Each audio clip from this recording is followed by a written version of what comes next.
Hello everyone, welcome to Magnabens. मैं Abhishek Kumar. Magnabens अकेला एक ऐसा प्लेटफॉर्म जो complete NCERT book, NCERT exemplar और बेस्ट पब्लिशर्स की बुक आपको कंप्लीट थ्योरी और कंप्लीट न्यूमेरिकल्स के साथ यहाँ पे सॉल्व करवाते हैं। और इसी के साथ एक अकेला ऐसा प्लेटफॉर्म जो आपको तैयारी करवा रहा है एनटीएससी एग्जाम और ओलंपियाड एग्जाम्स की भी। सारा बेस्ट कंटेंट बेस्ट फैकल्टीज के द्वारा ही आपके सामने डिलीवर किया जाता है और एक अकेला ऐसा चैनल जो आपको दे रहा है 100% फ्री एजुकेशन। तो चलिए स्टार्ट करते हैं हम अपने इस वीडियो को। तो इस वीडियो में हम लोग क्या कवर करेंगे? इस वीडियो में हम लोग कवर करेंगे मैं ऐसा कहूँगा 15 क्वेश्चंस अप्रॉक्सीमेटली। तो अप्रॉक्सीमेटली 15 क्वेश्चंस जो आप वॉच करेंगे यहाँ पर। और चैप्टर का नाम है data handling, class 7th। Students, आपके बहुत काम का चैप्टर है, चैप्टर नंबर 3rd।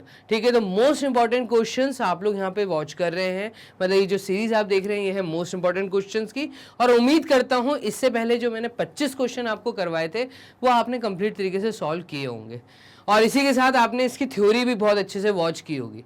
तो चलिए ये 15 क्वेश्चंस और एक अच्छे किस तरह की वैरायटी आपके स्कूल टेस्ट या स्कूल एग्जाम में आपको देखने को मिल सकती है ये हम यहाँ पे कर रहे हैं कवर। तो पहला क्वेश्चन जो है उसको देखिएगा। Find the mean, median and mode for the following data: 12, 3, 18, 7, 4, 9, 7, 19, 20, 15, 8, 17, 2। Simple सा सवाल है। इसमें 3 चीजें तुमसे पूछी हैं तो मैं ऐसा कहूंगा कि कम से कम 4 से 5 मार्क्स का सवाल आएगा। ठीक है, अब एक एक मार्क्स के तो ये पार्ट हो गए जो हैं। फिर उन्होंने 1 मार्क्स का एक और क्वेश्चन पूछा, आर दे इक्वल, क्या उनकी वैल्यू इक्वल है? तो हाफ मार्क्स इसका वो लोग देंगे। हाफ मार्क्स आपको डाटा बनाने के लिए और जो भी प्रोसेस लग रहा है, जो भी स्टेप्स लिखने को मिल रहे हैं।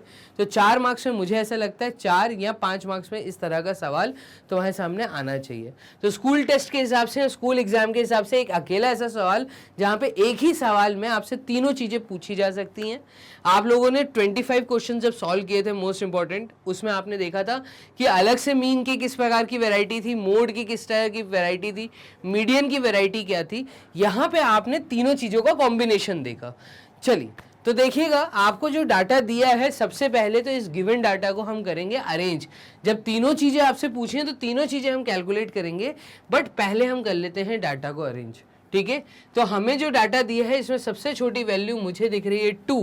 तो यहाँ पे मैं प्रॉपर तरीके से इस चीज को लिखूंगा। यहाँ हम लिख लेंगे सॉल्यूशन।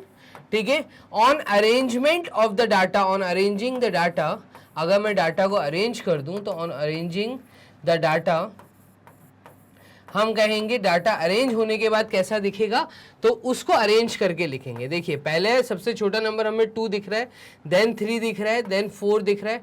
तो 2, 3, 4 मैं टिक भी करता जाऊंगा, 2, 3, 4।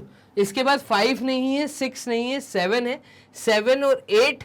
यस, तो यहाँ पर 7 और 7 के बाद 8 है, तो यहाँ पे 7 की एंट्री हो गई, 8 की एंट्री हो गई, 9, 10 नहीं है, 11 नहीं है, तो 9 है, 10 नहीं है, 11 नहीं है, 12 है, तो 12 की एंट्री करेंगे। आफ्टर 12 यहाँ पर 13 भी नहीं है, 14 भी नहीं है, 15 है, तो 15, 17, 18 इसको देखिएगा, 15, 17 एंड 18 और उसके बाद 19 भी मुझे दिख रहा है। तो 15 है, फिर उसके बाद 17 है, तो 15, 17 और उसके बाद है 18, 18 के बाद यहाँ पर है 19 और 19 के बाद आप देखेंगे यहाँ पर, तो यहाँ पर 19 के बाद एक 20 भी मुझे दिख रहा है, तो ये रहा 20। क्लियर? 20 के बाद मुझे और कोई डाटा यहाँ नहीं दिख रहा है, तो 7 और 9 की एंट्री हम ऑलरेडी कर चुके थे, बट यहाँ पे 7 2 बार है और 9 एक ही बार है। तो देखिए कितना हमने एंट्री किया है, 1, 2, 3, 4, 5, 6, 7, 8, 9, 10, 11, 12। 1, 2, 3, 4, 5, 6, 7, 8, 9, 10, 11, 12, 13।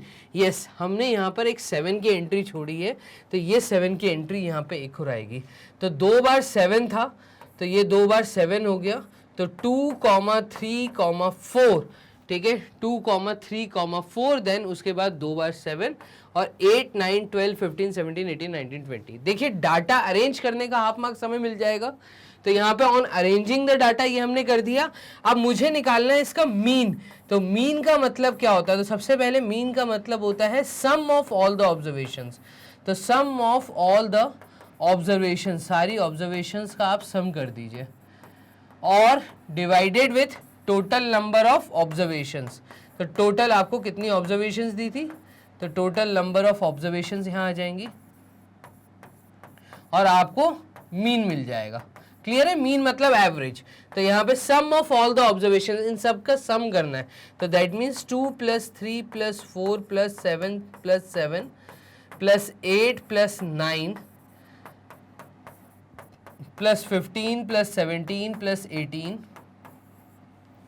+ 19 एंड +20 डिवाइडेड विथ, किससे डिवाइड करना है आपको? इसको डिवाइड करना है 13 से, क्योंकि 13 नंबर ऑफ ऑब्जर्वेशंस है। 1 2 3 4 5 6 7 8 9 10 11 12 13, तो हम डिवाइड करेंगे 13 से। देखिएगा 5 + 4 is 9, 9 + 7 is 16, 16 + 4 is 20, 24, 24 + 7 is 31 और 31 + 9 is 40। तो यहाँ तक तो ये 40 हो गया। 50, 60, 70, 80, 90, 100, 110, तो 110, तो ये सम टोटल आ गया। उसके बाद 12 से यूनिट प्लेस को ऐड कर लेते हैं, तो 5 + 2 7, 7 + 7 14, 14 + 6 is 20, 22 and 22 + 9 is 31। तो यहाँ पर एक 31 ऐड होगा, जो यूनिट प्लेस थी उसको हमने ऐड किया, तो ये आ जाएगा 141। तो यहाँ पे कुल मिला के वैल्यू आएगी 141/13। क्लियर है? तो यहाँ पर 141/13, ये एक फ्रैक्शन मिल गया, ये हमें मीन मिल गया यहाँ पर। खत्म कहानी। तो ये मीन आ गया है। मूव करते हैं मीडियन की तरफ। तो मीडियन निकालने के लिए हम क्या करेंगे? देखिएगा, मीडियन निकालने के लिए इसी के सामने सॉल्व कर लेते हैं। मीडियन निकालने के लिए, मतलब मिडिल वैल्यू निकालने के लिए, टोटल नंबर ऑफ ऑब्जर्वेशंस क्योंकि 13 दी हैं, ये एक ऑड वैल्यू है। ऑड वैल्यू का मतलब ये होता है जो फॉर्मूला हम यूज करेंगे मीडियन कैलकुलेट करने के लिए, तो वो हो जाएगा n+1/2 ऑब्जर्वेशन। क्लियर? और n+1/2 का मतलब होता है 13 + 1/2, और 13 + 1/2 का मतलब होता है 14/2, और इसका मतलब होता है 7th ऑब्जर्वेशन। तो 7th ऑब्जर्वेशन मेरा जवाब होगा। और 7th ऑब्जर्वेशन यहाँ पर क्या है? तो हम काउंट कर लेते हैं, 1 2 3 4 5 6 7। 7th ऑब्जर्वेशन की वैल्यू है 9, तो मैं यहाँ पे कहूँगा ये वैल्यू आएगी 9। ठीक है? तो 7th ऑब्जर्वेशन यहाँ पर ये है 2 2 4 5 6, और इधर भी आप देखिए 6 होंगे, 1 2 3 4 5 6, 6 इस साइड, 6 इस साइड, मिडिल वैल्यू जिसको हम मीडियन कहते हैं। तो ये आ गया है हमारा 9। ठीक है? तो इसी डाटा के लिए मीडियन हमने निकाल लिया। ठीक है? इसके बाद देखिएगा, अगर 13 से 141 काटता हूं, तो यहाँ पर 13 के टेबल में 141, 13 × 9 कितना होता है? तो 3 × 9 is 27, 2 9 1 times 9 10 और 11 117 यहाँ पर आएगा, और 13 × 10 is 130। तो यहाँ पे 13 1 times 13 और बचा 11, 11 के लिए हम लगा देंगे पॉइंट। ठीक है? और वो आएगा 110, 110 के लिए हम यहाँ कहेंगे 13 8 टाइम्स। तो यहाँ पर 1.8 समथिंग आएगा, और मीडियन जो है वो 9 आ रहा है। तो इस क्वेश्चन में ये जो पार्ट दिया था, आर दे इक्वल, तो हम कहेंगे no they are not equal, क्योंकि यहाँ पे मीन और मीडियन की वैल्यू ही डिफरेंट आ गई है। क्लियर है ये चीज? अब हम एक ब्लैंक शीट लेके मोड बताए थे, या यहीं पे बताए थे मोड किसको कहेंगे। देखिए, मोड के लिए, मोड उसको कहा जाता है जोन सा वैल्यू, जोन सा ऑब्जर्वेशन नंबर ऑफ टाइम्स ज्यादा है, मतलब जिसकी फ्रीक्वेंसी बहुत ज्यादा है दी हुई ऑब्जर्वेशन के अंदर। तो आप देखेंगे कोई भी ऑब्जर्वेशन ऐसी नहीं है जिसकी ऑब्जर्वेशन एक से ज्यादा है, सारी observation single single time I है अदर देन 7। तो 7 एक ऐसी ऑब्जर्वेशन है जो 2 बार आई है। तो इस केस में मैं कहूंगा जो मोड की वैल्यू है वो सिंपल 7 है। मोड जो है वो 7 है। ठीक है? मोड उस वैल्यू को कहते हैं जिसकी फ्रीक्वेंसी ज्यादा होती है। ठीक है? जो बहुत फ्रीक्वेंट है दी हुई ऑब्जर्वेशंस में। तो सिर्फ 7 एक मुझे ऐसा दिख रहा है जो फ्रीक्वेंट है, बाकी कुछ भी फ्रीक्वेंट नहीं है। तो मीन हमने कैलकुलेट कर लिया, मीडियन कर लिया, मोड कर लिया। चलिए मूव करते हैं क्वेश्चन नंबर 2 की तरफ। बोर्ड कर लेते हैं क्लियर। और क्वेश्चन नंबर 2 क्या कह रहा है? देयर आर 6 आइडेंटिकल कार्ड्स, एक जैसे दिखने वाले 6 कार्ड है। ठीक है? In a box with number from 1 to 6 marked on each of them. एक बॉक्स के अंदर कुछ कार्ड्स रखे हैं जिनके ऊपर हमने मार्किंग की है और वो सारी मार्किंग है 1 से लेके 6 तक, ठीक है। What is the probability of drawing a card with the number 3? अब देखिए यहाँ पे जो क्वेश्चन आया है 2 मार्क्स का सवाल है, 1 मार्क्स का ये पार्ट और 1 मार्क्स का ये पार्ट। तो यहाँ पे जो सवाल मैंने लिया है इस वीडियो में वो है प्रोबेबिलिटी। तो प्रोबेबिलिटी बेसिकली क्या है, किसी चीज की होने की संभावना को कैलकुलेट करना, कोई चीज के होने के क्या चांसेस है, इस चीज को जब मैथमेटिक्स में मैं कैलकुलेट करता हूँ उसी को हम कहते हैं प्रोबेबिलिटी।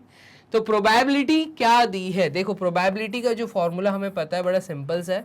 तो प्रोबेबिलिटी, अगर मुझे किसी चीज की होने की संभावना को कैलकुलेट करना है तो मैं कहता हूं कि जिस भी ऑब्जर्वेशन के बारे में बात की गई है, जैसे यहां पे इन्होंने बोला है क्या, what is the probability of drawing a card with number 3, ठीक है, जिस इवेंट की बात ये लोग कर रहे हैं, ठीक है।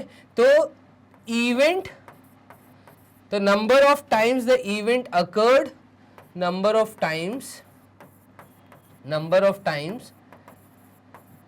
an event, जिस इवेंट की बात हो रही है, is occurring, कितनी बार वो अकर कर रहा है, पहली बात, upon total number of events कितने हो सकते थे, तो upon total number of events. ये बहुत छोटा सा एक सिंपल सा फॉर्मूला है, ठीक है, जो आपको प्रोबेबिलिटी कैलकुलेट करके देगा। अब देखो इस सवाल में बोला है कि what is the probability of drawing a card with number 3, ऐसा कार्ड जिस कार्ड के ऊपर 3 नंबर है। तो यहाँ पे देखिए 6 कार्ड थे हमारे पास, 1 2 और 3, फिर उसके बाद 4 5 और 6। दिखने में ये सबके सब आइडेंटिकल है, आइडेंटिकल मतलब एक जैसे साइज हो, सब कुछ है, कलर भी एक जैसा है, सिंपल, बस इनमें जो नंबर प्रिंट है वो डिफरेंट है। तो एक कार्ड पे 1 है, एक कार्ड पे 2 है, एक कार्ड पे 3 है, एक कार्ड पे 4 है, एक कार्ड पे 5 है, एक कार्ड पे 6 है। अगर आप एक बॉक्स में इन सब कार्ड्स को डाल दें और इनको जंबल कर दें और हाथ डाल के कोई एक कार्ड निकालें, तो कोई भी एक कार्ड इस नंबर का निकल सकता है इनमें से, मतलब टोटल 6 इवेंट, मतलब यहाँ पे जो 6 कार्ड है इनमें से कोई भी एक निकल सकता है। तो हम कहेंगे टोटल नंबर ऑफ जो इवेंट्स होंगे वो 6 होंगे। तो टोटल नंबर ऑफ इवेंट 6 है, लेकिन इन्होंने बात की है सिर्फ थर्ड कार्ड निकालने की। तो थर्ड कार्ड निकालने वाला जो इवेंट है, ठीक है, ये सिर्फ एक ही बार अकर होगा, ठीक है। तो हम ऐसा बोलेंगे कि प्रोबेबिलिटी जो फर्स्ट पार्ट की है, फर्स्ट पार्ट की प्रोबेबिलिटी वो आई है वैल्यू 1/6। तो probability of getting an event, और इवेंट भी वो जिसमें नंबर 3 आ जाए, ठीक है, तो नंबर 3 आ जाए, ऐसा वाला इवेंट ये अकर होगा सिर्फ 1/6 टाइम।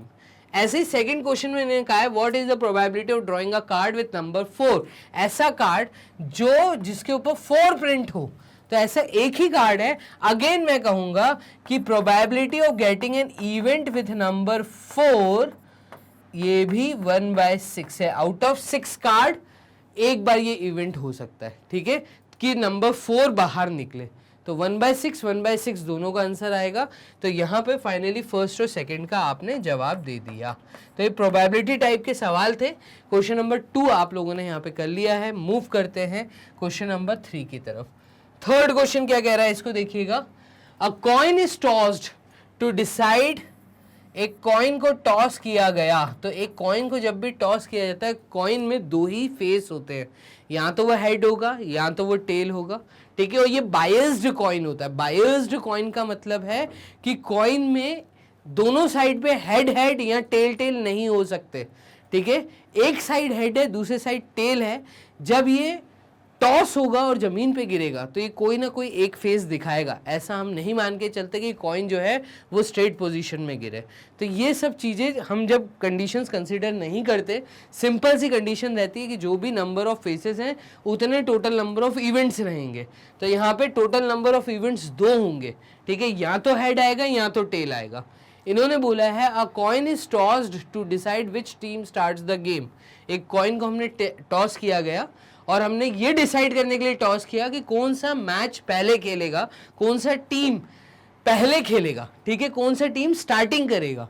तो what is the probability that your team will start, इस चीज की क्या प्रोबेबिलिटी है कि आप पहले खेलें, तो कॉमन सी बात है, जब मेरे सामने कॉइन लाया जाएगा तो मैं उसमें से या तो हेड चूज करूंगा या टेल चॉइस करूंगा, और जब उसको टॉस किया जाएगा तो मेरी जो प्रोबेबिलिटी बनेगी, अगेन मैं कहूंगा 1 मार्क्स 2 मार्क्स का सवाल है, मेरी जो प्रोबेबिलिटी बनेगी आउट ऑफ हेड और टेल, तो टोटल नंबर ऑफ, क्योंकि इवेंट्स 2 हैं, तो अगर मान लीजिए मैंने हेड चूज किया है तो प्रोबेबिलिटी ऑफ गेटिंग हेड ऐसा सिर्फ एक बार होगा आउट ऑफ 2, तो 1/2।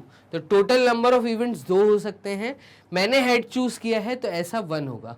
अगर मान लीजिए आप हेड चूज करके ना टेल चूज करते तो प्रोबेबिलिटी ऑफ गेटिंग टेल ये भी फैक्टर आता 1/2।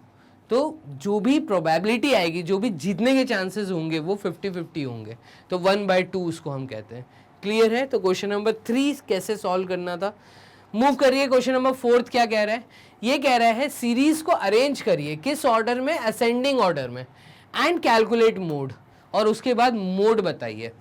तो एक काम करिए, सीरीज को आप पहले तो असेंडिंग या डिसेंडिंग ऑर्डर, इन्होंने असेंडिंग ऑर्डर बोला, असेंडिंग मतलब छोटे से बड़ा, तो छोटे से बड़ा का मतलब यहाँ पे हमें सबसे छोटा दिख रहा है 15, 15 के बाद हमें दिख रहा है 18, और 15 दोबारा नहीं दिख रहा है, और 15 से छोटी कोई वैल्यू नहीं दिख रही, 18 दिख रही है, तो 18 हमने मार्क कर दिया। अब 18 भी हमें 2 बार और दिख रहा है, तो 18 टोटल 3 टाइम्स हमें दिख रहा था, हमने 18 की मार्किंग कर दी।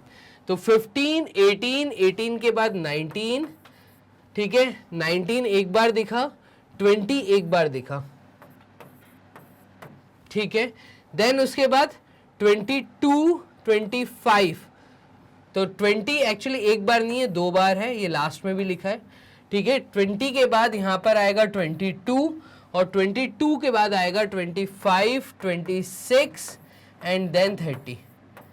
देखिएगा 1 2 3 4 5 6 7 8 9 10 11, 1 2 3 4 5 6 7 8 9 10 11, टोटल 11 ऑब्जर्वेशंस दी थी। 11 ऑब्जर्वेशंस को मैंने कर दिया है अरेंज।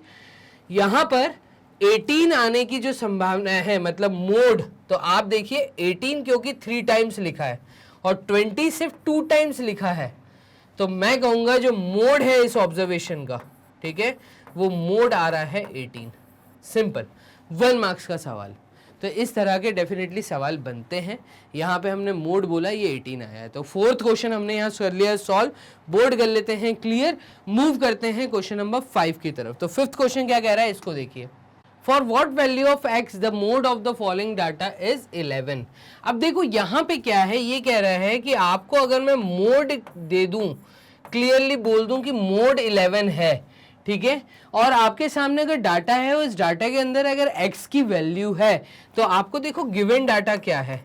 सबसे पहले तो हम ये लिख लेते हैं कि हमें जो दिया हुआ डाटा है, अगर मैं उनको अरेंज्ड फॉर्मेट में लिखूं, इसको समझने की कोशिश करना, तो या ना भी लिखूं, चलो इसको ऐसे लिखते हैं कि 7 9 11 17 और उसके बाद 11 19 और फिर उसके बाद 21 9 और इसके बाद लास्ट में इन्होंने जो दिया है डाटा वो दिया x-4। अब देखो जब भी हम मोड कैलकुलेट करते हैं तो मोड हम किसको बोलते हैं, ऐसे डाटा को जिसकी फ्रीक्वेंसी सबसे ज़्यादा है। तो आपको ये चीज़ पता है कि जब भी हम मोड बताते हैं तो हम बेसिकली 4 कॉलम बनाते हैं और इस 4 कॉलम के अंदर जो ये सेकंड वाला बीच वाला कॉलम होता है ये टैली मार्किंग का कॉलम होता है और यहाँ पे हम लिखते हैं फ्रीक्वेंसी किसी भी चीज़ की। तो टैली मार्क्स जब ज़्यादा होते हैं, मतलब किसी चीज़ की अगर फ्रीक्वेंसी ज़्यादा होती है, मान लो किसी की चीज़ की फ्रीक्वेंसी 5 है और ये अपने आप में बाकी फ्रीक्वेंसीज के मुकाबले ज़्यादा है, तो हम कहते हैं यहाँ पे जो मार्क्स लिखे हैं, जो ऑब्जर्वेशन यहाँ लिखी है इधर, ये हमारा जवाब होगा, ये मोड होगा। अब अगर इन्होंने मोड 11 बोला है, दैट मीन्स 11 की फ्रीक्वेंसी ज़्यादा होगी। तो if 11 is a mode, if mode is 11, अगर मैं ऐसा बोलूँ कि if mode is 11, that means 11 occurred many number of times या मैक्सिमम नंबर ऑफ टाइम्स, ऐसा हम बोल देंगे। तो मैक्सिमम नंबर ऑफ टाइम्स, ये चीज क्लियर है। अब यहां पे 11 कितनी बार एक्चुअली आया है, तो आप देखिए 11 यहाँ पर 2 बार आया है और 9 यहाँ पर अगेन 2 बार आया है, तो 9 भी 2 बार है और 11 भी 2 बार है, बाकी कुछ और डाटा मुझे नहीं दिख रहा है। ये 7 है, ये 17 है। इसका मतलब 11 और 9 अगर मैं देखूं तो 11 भी 2 टाइम्स दिया, 9 भी 2 टाइम्स दिया, मोड क्योंकि 11 है, दैट मीन्स 11 9 से ज्यादा बार आया होगा। 9 अकर्ड हुआ है 2 टाइम्स, इसका मतलब 11 जो है ये 3 टाइम्स आया होगा, एक ज्यादा आया होगा। इसका मतलब x माइनस 4 की जो वैल्यू है ये 11 होनी चाहिए, ठीक है। तो x माइनस 4, तो maximum number of times the mode is 11, that means 11 occurred maximum number of times, तो 11 occurred, therefore we can say that, हम यहाँ पे स्टेटमेंट लिखेंगे, therefore we can say that, हम ऐसा बोल सकते हैं, क्या बोल सकते हैं कि 11 अकर्ड 3 टाइम्स, 11 अकर्ड 3 टाइम्स, और 11 अगर 3 बार आया है that means x minus 4 is equals to 11। x minus 4 इस वैल्यू की भी, इस ऑब्जर्वेशन की भी जो वैल्यू होनी चाहिए ये भी 11 होनी चाहिए। तो x माइनस 4 की वैल्यू एक्चुअली 11 है और x जो होगा ये होगा 11 प्लस 4, तो 11 और ये माइनस 4 उधर जाएगा तो ये हो जाएगा प्लस 4, x की वैल्यू आ जाएगी यहाँ पर 15। तो बेसिकली हमें पता यही करना था कि x की क्या वैल्यू है, तो x की जो वैल्यू है वो x है 15, 15 माइनस 4 विल बी 11, तो x माइनस 4 इस पूरे ऑब्जर्वेशन की वैल्यू है 11 और x की वैल्यू है 15। हमें यही पता करना था। मैं ऐसा कहूँगा 3 मार्क्स का सवाल या 2 मार्क्स का सवाल इस तरीके का आपको स्कूल टेस्ट या स्कूल एग्जाम में एकदम देखने को मिल सकता है। मूव करते हैं क्वेश्चन नंबर 6 की तरफ। तो 5 के बाद हम मूव कर रहे हैं क्वेश्चन नंबर 6 की तरफ। For what value of x, x की कौन सी value the mode of the following data is 18, जब जो मोड होगा वो 18 होगा। तो देखिए सिमिलर क्वेश्चन है, मोड हमें गिवन है, तो मोड क्योंकि हमें गिवन है 18, दैट मीन्स हम ऐसा बोल सकते हैं कि 18 occurred maximum number of times, maximum number of times 18 आया होगा। तो maximum occurred maximum number of times, ठीक है। अब यहां पे जो डाटा मुझे दिया है, यहां पे अगर मैं 18 देखूं तो 18 मुझे दिख रहा है यहां पे 2 टाइम्स और 17 भी मुझे दिख रहा है 2 टाइम्स, मतलब 17 से ज्यादा टाइम्स 18 आया है। तो हम कहेंगे देयरफॉर 18 अकर्ड 3 टाइम्स, 18 3 टाइम्स आया है, ठीक है। मतलब 3 बार आपको 18 दिखा, 2 बार तो ये दिख ही रहा है। x प्लस 12 की वैल्यू भी 18 होगी, x प्लस 12 की वैल्यू भी 18 होगी और x यहाँ पर क्या हो जाएगा, तो x हो जाएगा 18 माइनस 12, ठीक है।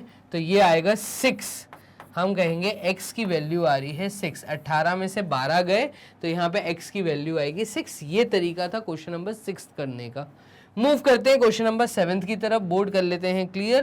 क्वेश्चन नंबर 7 कह रहा है for what value of x the mode of the following data is 26, ठीक है। मोड आपको 26 दिया है, अगर मोड 26 दिया, देखिए सिमिलर क्वेश्चन चल रहे हैं सारे, 3 क्वेश्चन जो थे एकदम सेम है। तो मोड अगर 26 दिया है इसका मतलब 26 जो है ये ज्यादा बार आया होगा, 2 से तो ज्यादा बार आया है, ठीक है। 24 जो है ये मुझे 2 बार दिख रहा है, तो इसका मतलब 24 से ज्यादा 26 होगा, क्योंकि मोड 26 है। तो मैं ऐसा कहूंगा x माइनस 1 की वैल्यू 26 होगी और x की वैल्यू होगी 26 प्लस 1, दैट मीन्स x की वैल्यू 27 आएगी।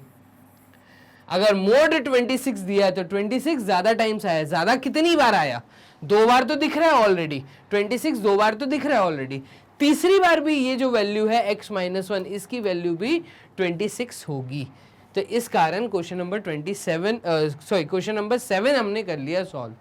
मूव करते हैं क्वेश्चन नंबर 8 क्या कह रहा है, इसको देखिएगा। The age of 10 students are given, तुम्हें 10 बच्चों की एज दी है, आप इसमें मोड कैलकुलेट करो। क्या कैलकुलेट करो, मोड। तो यहाँ पे तो सबसे पहले आप देखिएगा, यहाँ पर मुझे अरेंज करना पड़ेगा पहले, तो यहाँ पे 12.5 सबसे छोटी वैल्यू मुझे दिख रही है, 12.5 से और छोटी कोई वैल्यू नहीं दिख रही, 12.5 के बाद जो नेक्स्ट छोटी वैल्यू दिख रही है वो मुझे 13.5 दिख रही है, तो 12.5 के बाद मैं कहूँगा 13.5, ठीक है। तो 12.5 हो गया, 13.5 हो गया। 13 के बाद हमें यहाँ पे डायरेक्ट दिख रहा है 15.5, 15 की सीरीज में सिर्फ 15.5 दिख रहा है, ये हमने लिख दिया 15.5। और 15.5 के बाद हमें दिख रहा है 16.5, तो ये हमने लिख दिया 16.5। और 16 का और कुछ वैल्यू नहीं दिख रहा, डायरेक्टली दिख रहा है 17.5, ये आ गया 17.5, ठीक है। और इसके बाद हमें दिख रहा है 18.5, तो 17.5 के बाद 18.5, और इसके बाद डायरेक्टली 19, 19, 19, 19, 19 हमें दिख रहा है 4 टाइम्स, तो 19, 19, 19 एंड 19। अब यहाँ पर मोड क्या है, क्योंकि 19 4 टाइम्स दिख रहा है, जिसकी फ्रीक्वेंसी ज्यादा होती है वही मोड होता है। तो यहाँ पर कैलकुलेट द मोड, मोड की वैल्यू आ गई 19, therefore mode is equals to 19।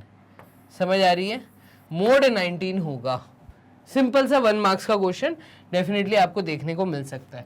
Question number 9 देखिएगा, find the median of first 10 odd numbers. इस प्रकार का सवाल आप ऑलरेडी कर चुके हैं आपकी, जब आपने 25 क्वेश्चंस किए थे पार्ट 1 में, तो मोस्ट इंपॉर्टेंट क्वेश्चंस पार्ट 1 आप सॉल्व कर चुके हैं।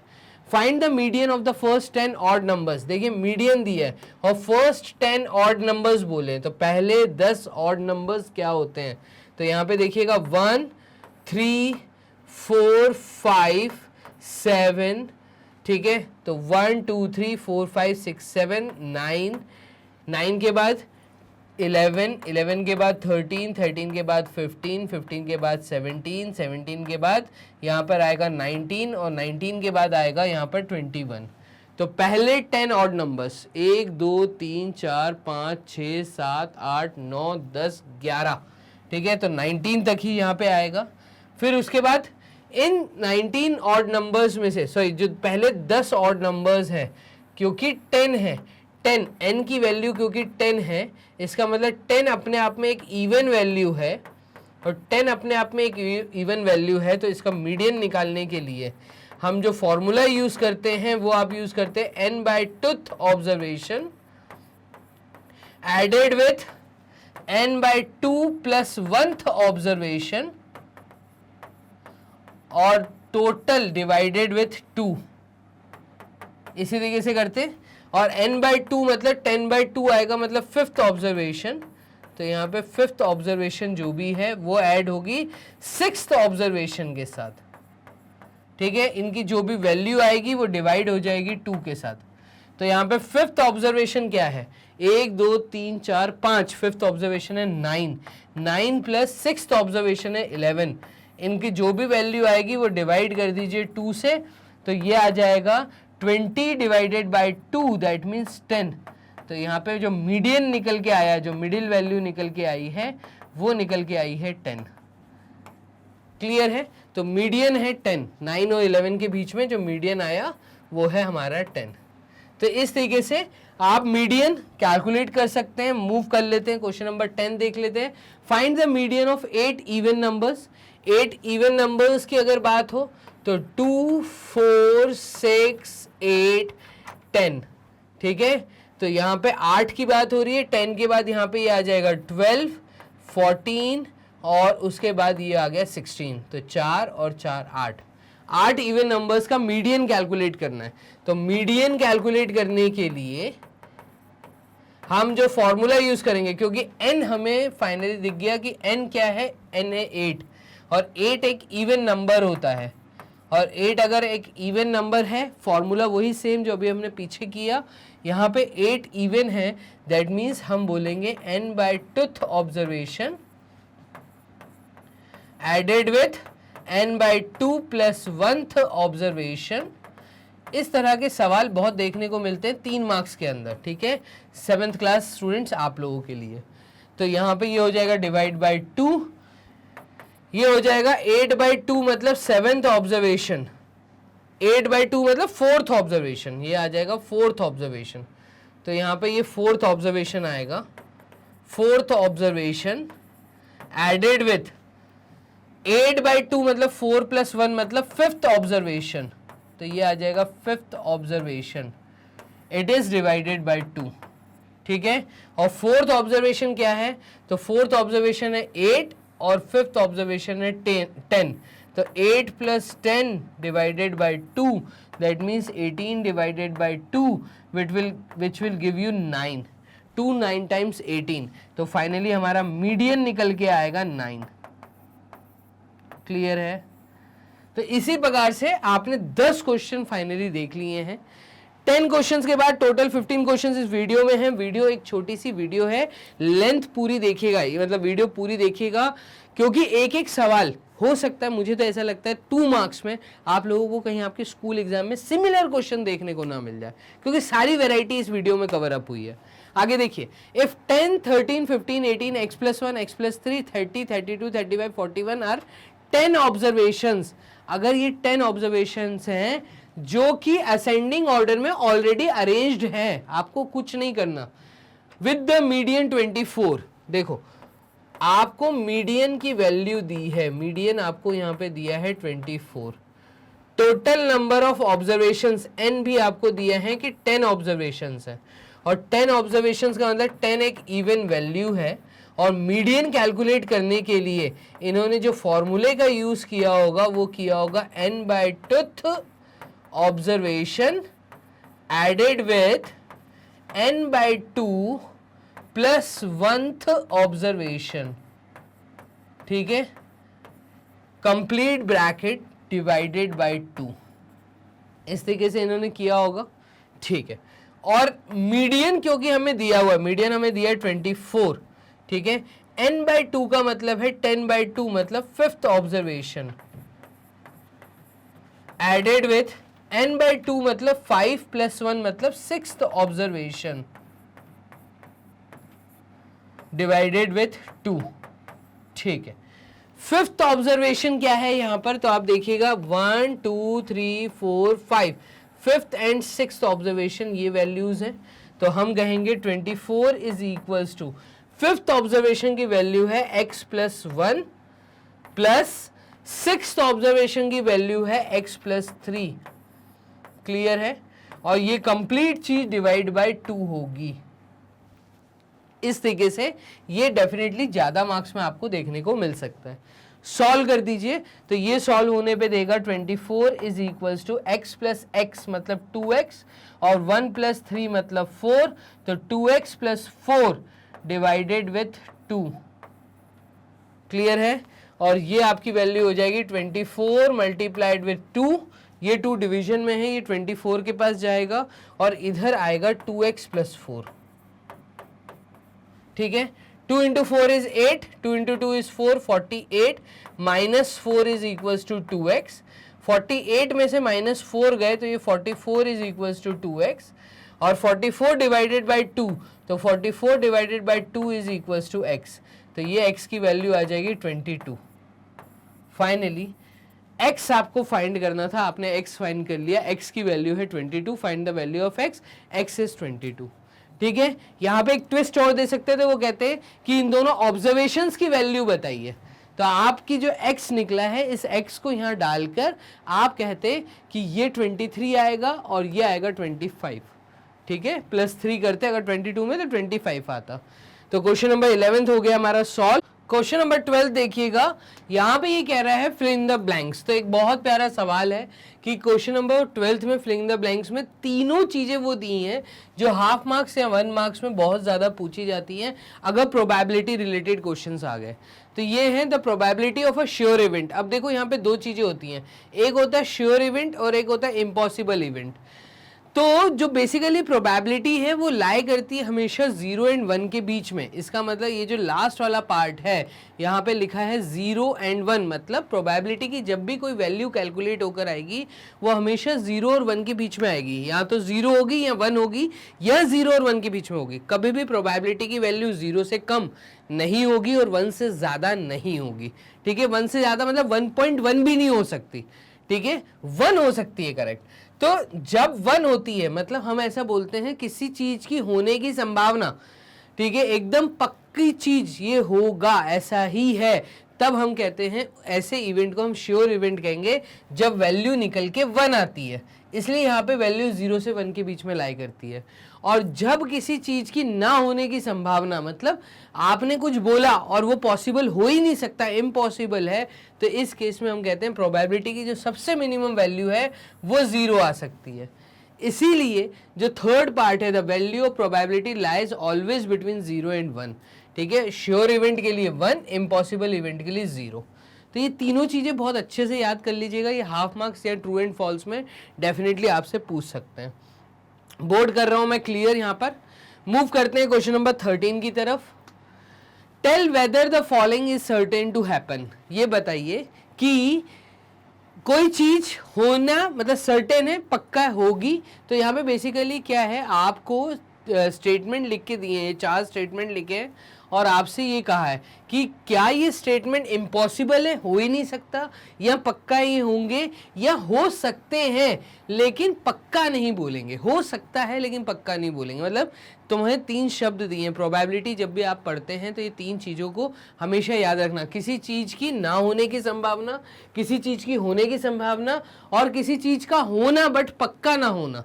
ठीक है, मतलब गारंटीड ना होना। जैसे कि मैंने बोला कल संडे है, तो यस कल संडे हो भी सकता है, नहीं भी हो सकता है। तो इस केस में मैं कहूंगा can happen but not certain. पक्का थोड़ी कि कल संडे, बोल दिया कि कल संडे है, लेकिन हो सकता है कल मंडे हो, ट्यूसडे हो, वीक का कोई सा भी डे हो सकता है कल। इन्होंने बोला कल संडे है, टुमारो विल बी संडे, तो ये सर्टेन तो नहीं है, पक्का नहीं है कि कल संडे ही हो सकता है कुछ हमसे गलती हो जाए बोलने में, तो हम कहेंगे कैन हैपन, हो सकता है कल संडे हो लेकिन पक्का नहीं है कल संडे हो, तो मैं कहूँगा कैन हैपन। ठीक है, ये वाला स्टेटमेंट यहाँ पर आएगा। ठीक है, उसके बाद a die when tossed shall land up numbers less than 7 on top. किसी भी डाइस को जब मैं थ्रो करूंगा तो डाइस मतलब 6 फेस, 6 फेस का मतलब 1 से लेके 6 तक उसके ऊपर नंबर्स लिखे। ठीक है, अब यहाँ पे 6 से ज़्यादा नंबर्स नहीं होते, 6 से कम ही होंगे। तो इतना तो पक्का है कि जो डाई हम थ्रो करेंगे, जो टॉस करेंगे, जब वो नीचे गिरेगा तो टॉप फेस पे जो भी नंबर दिखेगा वो 7 से कम होगा।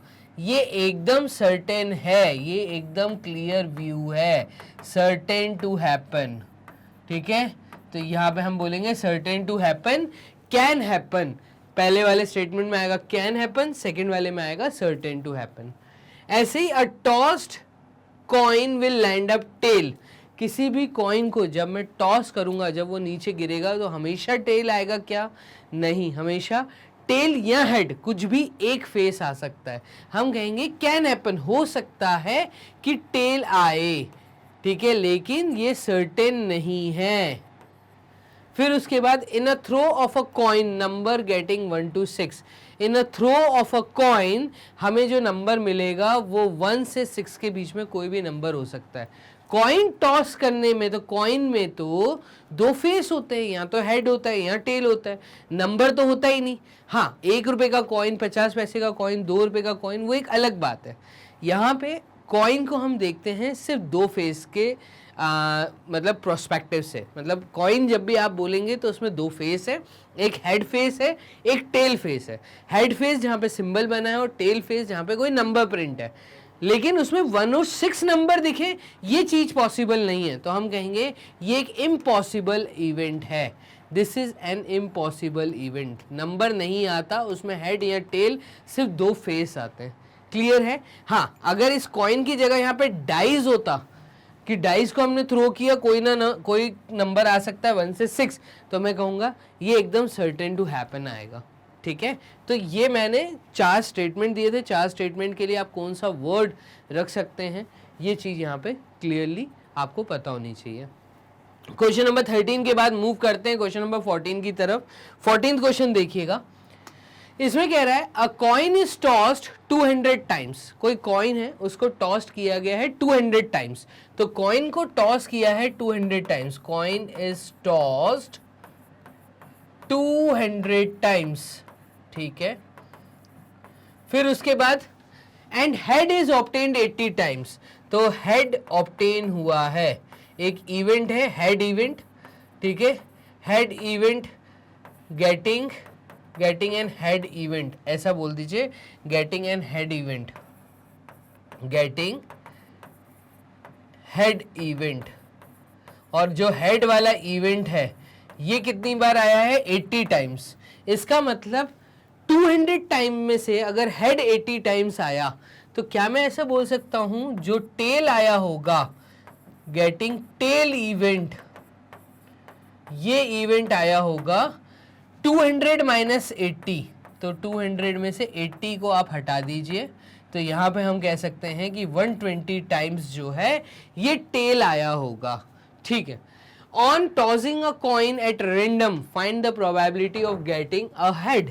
तो probability of getting the head, probability of getting head, head आने की जो प्रोबेबिलिटी है, तो इसके लिए पहली बात तो हम सिंबल यूज करेंगे P इवेंट हेड, ठीक है। और हेड क्योंकि आया है 80 टाइम्स तो मैं कहूंगा आउट ऑफ 200 80 टाइम्स आपको हेड मिलेगा, ये प्रोबेबिलिटी का रेशियो बनेगा। ठीक है, 0 से 0 कट जाएगा, 2 4 टाइम्स 8 होता है, 2 10 टाइम्स 20 होता है, फिर 2 2 टाइम्स 4 होता है, 2 5 टाइम्स 10 होता है।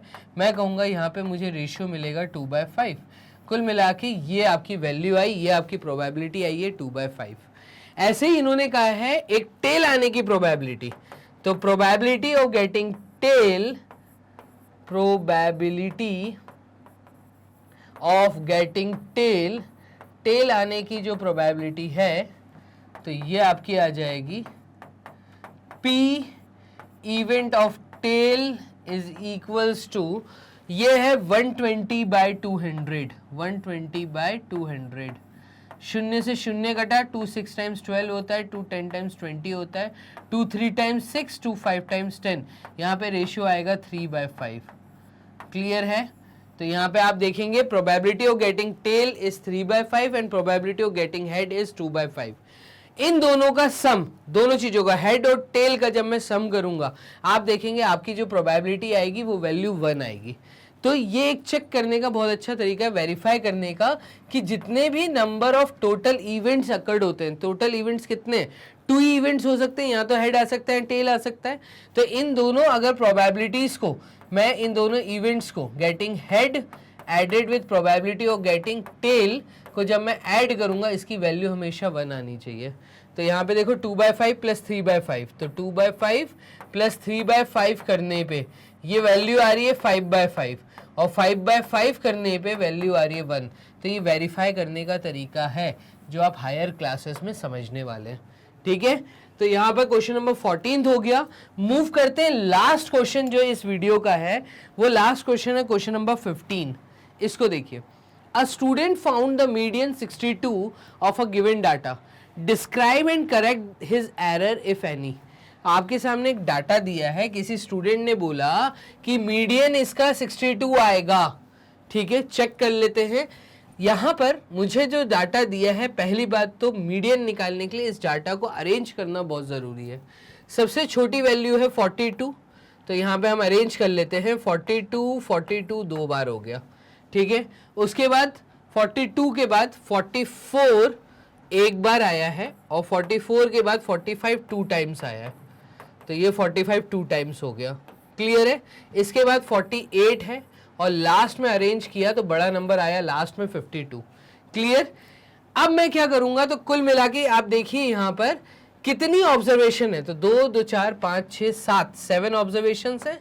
तो इसका मतलब ये एक ऑड नंबर है और ऑड नंबर के लिए क्या मैं ऐसा बोल सकता हूँ, मीडियन कैलकुलेट करने के लिए जो फॉर्मूला हम यूज करते हैं वो है n+1/2th ऑब्जर्वेशन। क्लियर है? और यहाँ पे ये आ जाएगा 7+1/2th ऑब्जर्वेशन, दैट मीन्स 8/2 मतलब 4th ऑब्जर्वेशन। तो यहाँ पे आएगा 4th ऑब्जर्वेशन, और 4th ऑब्जर्वेशन की अगर आप वैल्यू देखते हैं तो 1 2 3 4, 4th ऑब्जर्वेशन यहाँ पर है 45। दैट मीन्स जो मीडियन कैलकुलेट होकर आएगा तो median is equals to 45, centred value 45 आएगी, ना कि 62 आएगी। तो इन्होंने बोला था student found the median 62 of a given data, describe and correct his error if any. तो हम कहेंगे there is an error, there is an error, ठीक है। The correct median is, the correct median is 45, ना कि 62।